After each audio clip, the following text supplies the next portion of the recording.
Here is my first key point on the management of time. Either you run the day, or it runs you. That's fairly simply put, but it is so true. Everything in life is a lot like that. Emotions are a good example. Either you master them, or they will master you. Something is always going to master, and something is always going to serve. Whether it's your emotions, your enterprise, or your project. Difficulty will serve or master. Fear, anxiety, inclinations. They all serve or master. We must learn to send our inclinations to school, to teach them how to behave, how best to serve, and to learn their true value.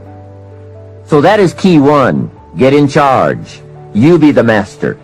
It pays to take a look often and examine all the parts of your life, and all the things that you are involved in, and all the things that are affecting you, so that you can get an intelligent answer to the question, who's in charge here?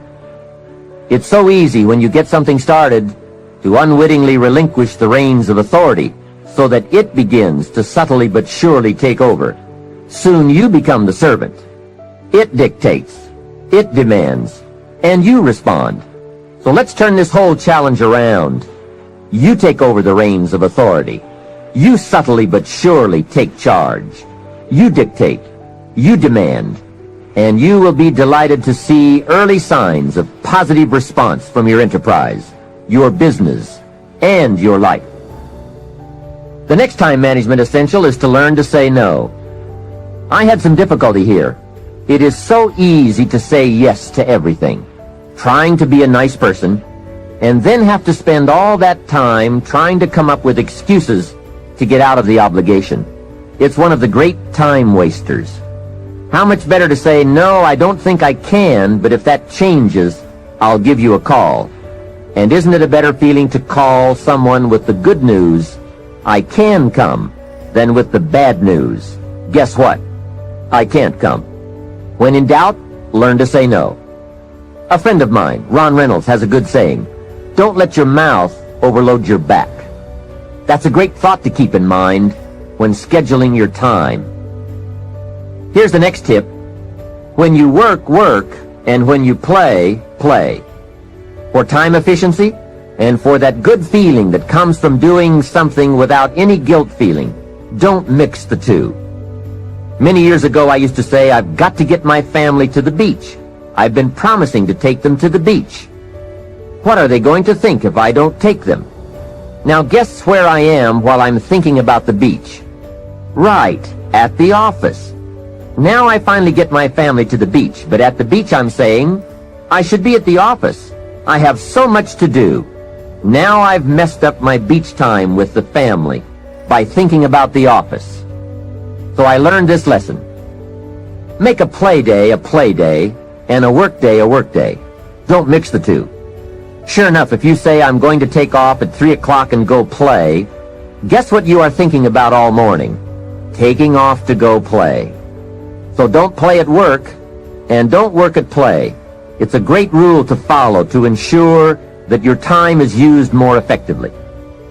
Now, I know all of this has to be modified to fit your particular situation. No one rule will apply to all, but keep the main thought in mind. Separate work and play. When I take a lecture tour to Spain or Africa or Australia, I make it a work trip. Every day is filled with lectures, speeches, and business conferences. Then I arrange a play trip, because when I play, I really want to play. A builder friend of mine now has the luxury of working a week and taking off a week. That's what he calls it. Work a week, play a week. However, with weekends on either side of his play week, it's really 9 days. So he works 5 and takes off 9. That is luxury, right? However, the 5 days he works, he really works. Secretaries, accountants, architects, superintendents, long days around the clock, into the night. 5 heavy, full days. Then he's off to play. So when he works, he really works, so that he can save all the playtime for a longer stretch. Now perhaps we can't all do that, but we can learn to practice the skill of separating work and play. The next time management essential is to analyze how you are. Then if the challenge calls for it, you must either change how you are or change your procedure. That is productivity waiting to make time pay. Self-analyzing. The first thing to analyze is your periods of greatest productivity throughout the day. If you are a morning person who wakes up early, ready to start the day, that is the best time to do your creative work. You can get more done when you're at your best. Some people are night people, fuzzy in the morning, late to get started, but alert and awake long into the evening. If that's the way you are, then this is the best time to pack in the activity and creativity. The key is to find your best time and use it to its fullest. Next, analyze your habits. If, for example, you're not good at keeping records, get someone to do it for you. If you have promised yourself that you're going to keep your records or balance your checkbook, and this has been going on for a few years, it looks like you aren't that kind of person. Nor are you likely to become that kind of person. You may say, no, I'm really going to do it this time. Hey, I would suggest that a few years is long enough. Don't promise yourself any more. Just say, maybe the smart thing to do is to get someone to do this and make me look good. You would be surprised at how often you can remain a lot like you are in many areas if you will just make the arrangements to have it covered. Some years ago, my office came to the conclusion that I was a poor courier. Someone would ask me to take a check to San Francisco, since I was going there anyway. I would say, sure, no problem. Put the check in my pocket and fly off to San Francisco. Guess when I would next hear about that check?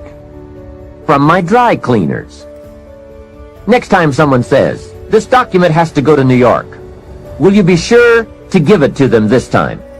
I'd say, of course, you can count on me this time. I'm not flaky. So I put the document in my briefcase and head off for New York. Guess what? Right, it would still be in my briefcase when I got back to the office the following week. So there is a saying now in my office, don't give the chairman anything. He's good at some things, but he's a poor courier. Make other arrangements. And that is my point. There is nothing wrong with admitting that you just aren't going to do certain things as long as you are clever enough to make arrangements to have them done. It's much better than continually promising that you will when the chances are good that you won't. Next time management essential, the telephone. What an incredible instrument for business, social, and emergency situations. The job it can do for you is unbelievable. However, there are some tips for using the telephone so that it won't use you. Here's the first one. Before you make a call, make an agenda. An agenda is simply a list of the items you want to talk about, especially if it's a business call. It is one of the better habits to develop. Did you ever make a call and toward the end of the conversation say, let's see, there was something else I was going to talk to you about. I just can't think of it right now, but if I think of it later, I'll call you back. A great time waster, and for a business call, not very sophisticated on your part. Making an agenda before you make a call serves to keep your conversation on course, so that you cover the essentials without missing any of them. Also, it helps to keep the conversation on track and control the tendency to wander into non-essential chit-chat. It is also a money saver. The extra minutes saved by keeping to an agenda and a few pleasantries is major. I know. My business telephone bill just in California got up to $13,000 a month. And this was one of the problems. Doing business internationally, we have learned the incredible savings of both time and money by taking the time to write down an agenda before we begin to dial. And here's another benefit. If you have made an agenda, when it comes time to recall that conversation you had, you've now got the details in writing. When you say, John, how are you doing on those 4 things we talked about the other day? And John says, what 4 things? We didn't talk about that. You now have a written record to show that you did. Remember, people can talk you out of what's in your head, but it's hard to talk you out of what's in your book. Next, if you can afford the luxury, have your calls screened. Then when you pick up the messages, you can decide who to call and when to call. And have the time to formulate the important information before you make the call. Now, this is a luxury, I will admit. It may be that you just have to answer the phone when the call comes in, but at least file this idea away for the future, when you might be able to use it. And one more, the telephone at home. Here you have to exercise great care to not let the telephone intrude. During social time with family or friends, my suggestion is that you shut the phone off. They have all those neat devices now, so you can. Put on the recorder to take messages or just pull the plug. Family is a high priority. Take care that valuable family time is not subject to frequent intrusions. If you set up this rule, you will not only have uninterrupted time with your family and friends, but also they will give you high marks for caring about them enough to make them a priority. Every situation calls for an evaluation of values. You've just got to weigh everything and make the necessary adjustments if you want to get full time and full value out of your life.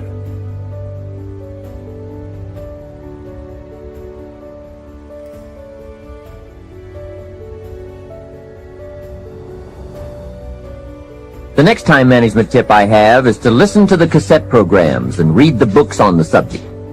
You can't possibly get all the ideas you'll need from any one cassette program or person.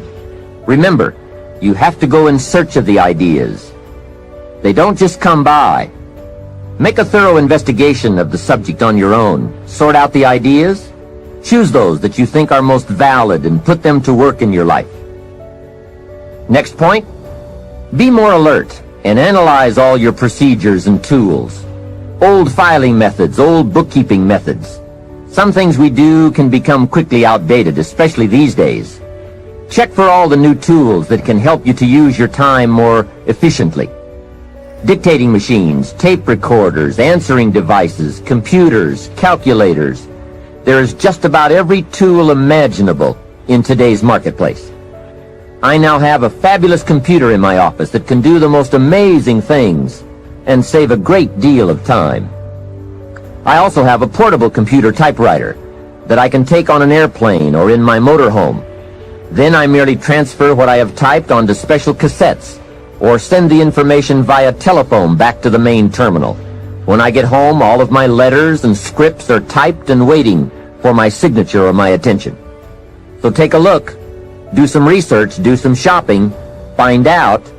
No telling how much you can improve your efficiency or multiply your skills by eliminating the barriers and the hindrances, so that you are now free to do all the creative things that make for fortune and lifestyle. Now here's an important time saver. Learn to ask questions. This habit will serve in so many ways. Have you ever talked to someone for an hour and then asked some questions and found out that you just wasted the last hour? Make a note. Almost everything is symptomatic of what's really wrong. Surface details don't usually give us enough information to effectively communicate. So, ask questions before. If John isn't making sales, we say, okay, let's get on him about making sales. But perhaps we should ask, why isn't he making sales? Someone says, he isn't making enough calls. We say, okay, let's get on him about making calls. Well, maybe we should ask another question first. Why isn't he making calls? Well, it's because he isn't getting up early and getting out into the marketplace. We say, okay, let's get on him about getting up early and getting out into the marketplace. Well, perhaps we should ask just one more question. Why isn't he getting up early and getting out into the marketplace? Now we have probably gotten to the heart of the problem. Perhaps it's something personal, problems at home, not his sales skills. The real problems are usually about 3 or 4 questions deep. So if you get good at asking questions, you can save yourself a lot of time by getting right at the heart of the matter when dealing with other people. Otherwise, you tend to waste valuable time just finding out what the problem really is. Now here is the last part of time management. Learn to think on paper. From all of my experience working on many projects and in many countries, one of the major time savers is thinking on paper. It is so important to take things out of your head and put them on paper, then work from the paper. Building your business is a lot like building a house. You take the ideas out of your head, put them on paper, and then build from the plan. We have a saying on this idea: operate from document, not from thought. It's just about over when a person wakes up in the morning and says, "Let's see, what shall I do today?" Too late, right? The best thing you can do now is to take today off and at least plan tomorrow. Let me give you 4 major ways to think on paper. The first is a journal. I spend a lot of time talking about journals in my lectures and programs, primarily because it is such an invaluable tool for the serious student of the better life. A journal is merely a gathering place for all the good information that comes your way, from sermons, from books, from lectures, from business conferences, magazines, thinking time, research, any source of information that you feel is worth keeping. Don't let the good ideas of life escape you. Remember, most good ideas usually only come by once. Get into the habit of capturing them with pen and paper by making daily use of your journal. Now maybe you won't write in it every day, but at least make sure it's with you every day. Here's the second way to think on paper: a projects book. This is simply a ring binder with tabs in it to help you keep track of all the current people and projects you are involved with and need to work on to make all the parts of your life work to the maximum. If you are working with people, give them each a tab in your projects book. Then under this tab, you keep a running account of all the current information you need to know about that person: performance, family, goals, strengths, needs, perhaps even some graphs showing recent progress or comparisons to past performance. Essentially, you make a note of all the information you need to know so that when you sit down to have a meeting with this person, you have all the pertinent facts there before you in order to have a meaningful and productive conversation. Without this habit, it's so easy to take up time talking with someone and get so very little accomplished, because most of the meeting ends up by being devoted to bringing you up to date on the facts you could have already had in your projects book. Now, depending on your particular business or enterprise, you might want to have a tab for each office or each department or each ongoing project. On a more personal level, you might want to have a tab for each family member or for your personal projects, investments, finances, game plans, and so forth. It's just an effective way to keep all the key pieces of information readily available so you won't have to be continuously hunting through files and drawers for the data. It is the best way I know of to study your business and life projects. A projects book is a guideline for this study. We simply don't study files. They are for storing information. The projects book is for the daily or weekly summary accounting of all the pieces, like a financial statement of your business at the end of the month.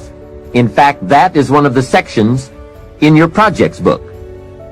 And another secret: with a guideline to study, it keeps you on good mental track. If you try to study your business and your life in your head, you will for sure miss something, miscalculate, or let your mind go undisciplined in those high thought areas where the ideas and plans and inspiration for fortune lie. It's the organized, better disciplined thought that produces abundance. Everyone is thinking, but mostly about how to get by. I'm asking you to develop these tools and disciplines to think about how to become wealthy and happy, powerful and influential, sophisticated and unique. The next way to think on paper is to keep a day timer, a daily log of your list of things to do and your appointments and schedules. This is where I also keep the agenda for my telephone calls. It becomes a clear and useful record. If you have a business and need to keep track of expenses for income tax purposes, your day timer should also accommodate this need. A day timer is also a good place to record telephone numbers and other key information that you need on a daily basis. Basically, it's a way of keeping a record of your daily activities. Your day timer can also be used as a gathering place for all the details or highlights from your day which need to be logged into your journal or projects book at a later time. It's just an efficient means of keeping track of your days and scheduling your projects and appointments. I strongly recommend that you develop the day timer habit. It only takes a few minutes a day to keep your records up to date, and the time and information you save by using one is massive. Now here's the fourth way to think on paper: the all-important game plan. A game plan can make all the difference in the world in how your months and years work out for you in terms of both accomplishment and satisfaction. Whether you do business at home, down the street, within the community, or around the world, game plans are essential for maximizing productivity.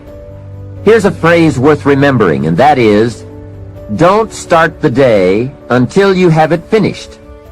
That idea is worth the money. A plan before you start. A day is a major piece of the whole strategy of your wealth plan, your success plan.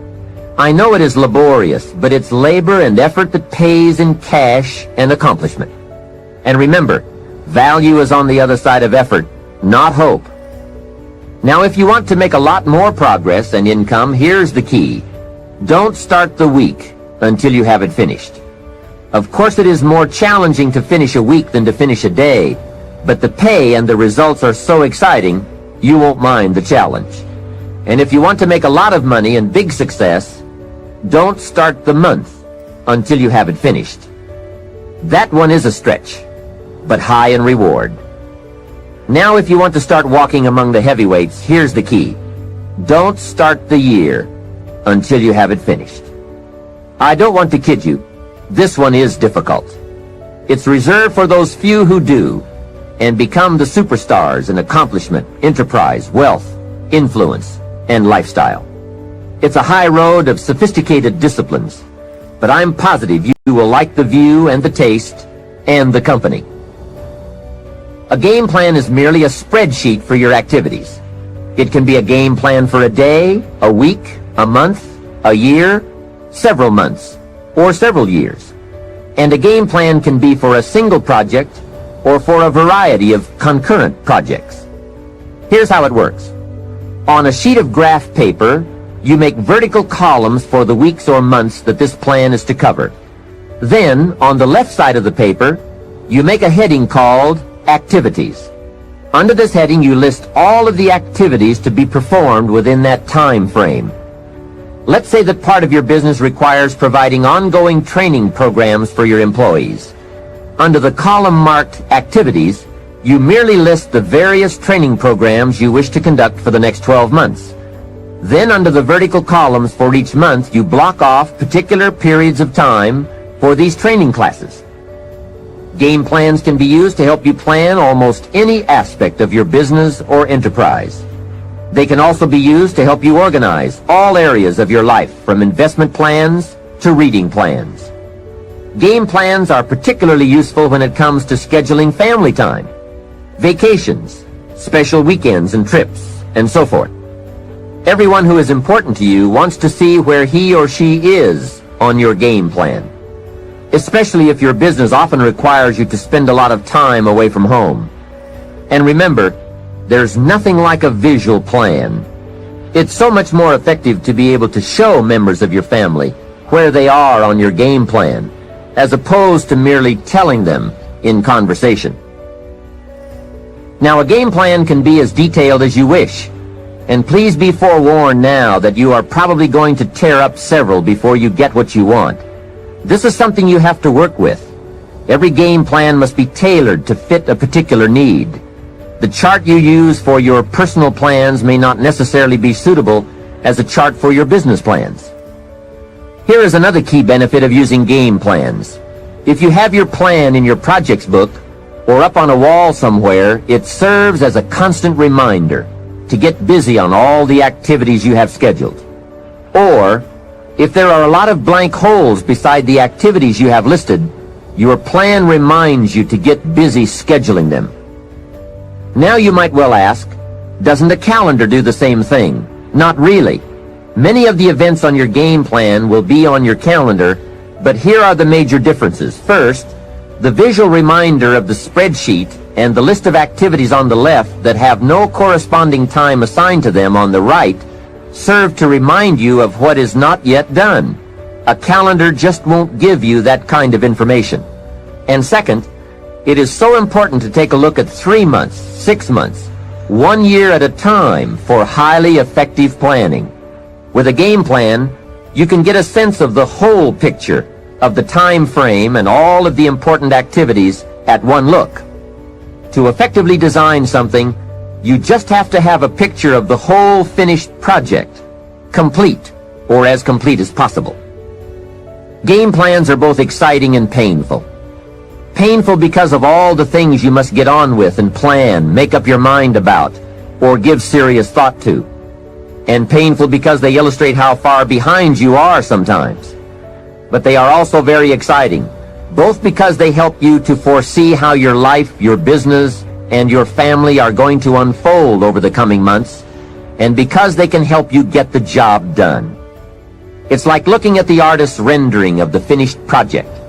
It brings all kinds of feelings to the surface as we see it all take shape and unfold. And it also gives you that incredible feeling of being in charge. You have your life in hand and in order and well designed. Remember how valuable a day is. It is part of your whole life enterprise. A day is like a piece of the mosaic of your life. Fashion it wisely to the best of your genius. For as someone once said, at midnight, the winged messengers come and gather up all these pieces and take them off to wherever the mosaic is kept. And surely on occasion one messenger says to another, wait till you see this one. A well-fashioned day with a beginning and an end, a purpose and a content, a color and a character, a feel and a texture. This well-fashioned day takes its place among the many and becomes a valuable memory and treasure. An equity of experience and spirit and light. And remember, the genius to do all this lies within you. Never forget that. Some people say, if I was as smart as you are, make sure you make the correction in thinking to say, if I had developed as much of my smart as you have. That's it. We are all smart enough. We just have to develop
die.